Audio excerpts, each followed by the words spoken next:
Welcome back, fight fans. Welcome back. Let's just dig right into it. So, according to Michael Benson, he was told by the IBF that their decision to order Saul Canelo Alvarez versus Sergey Deverenchenko yesterday was an error.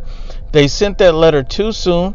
Canelo Alvarez is unified, so mandatories are rotated, and the IBF aren't next in line.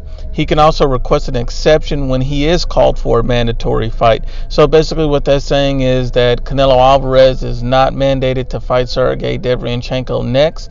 His mandatories are being rotated by all the different sanctioning bodies that he have with all the different belts. As of right now, Sergey Deverenchenko looks to be the mandatory for the IBF, but they're not ordering the fight as of yet. And when they do order the fight, Saul Canelo Alvarez has an option to pretty much seek an exception, which most likely he'll be approved for. So Sergey Deverenchenko is not being ordered to fight Canelo Alvarez as of yet, as of next. And so that's fantastic news for Canelo Alvarez being able to unify without having to go through a mandatory at this point. So Demetrius Andre is still on the table. Triple G, the trilogy, is still on the table. Even Callum Smith at 168 pounds is still on the table. So he has a lot of different options that are still on the table.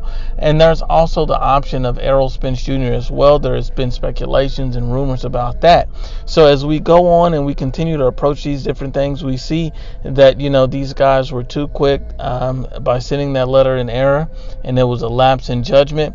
And we all knew that fight made no sense as of yet, because Canelo Alvarez literally just won the belt from the guy who most recently beat Sergey Deverenchenko back in October. So it would make no sense for these guys to order that mandatory this quickly as an immediate fight, which would make no sense, which is not something that they normally do. But when they do order fights, they pretty much just, they either strip you if you don't take the fight, and Triple G was stripped of the same belt for not fighting Sergey Deverenchenko. So, it makes sense that this fight, is going to happen at some point, but just not now. But once again, Unbiased, as always, it's the IBFP. Please share, like, and you must absolutely subscribe.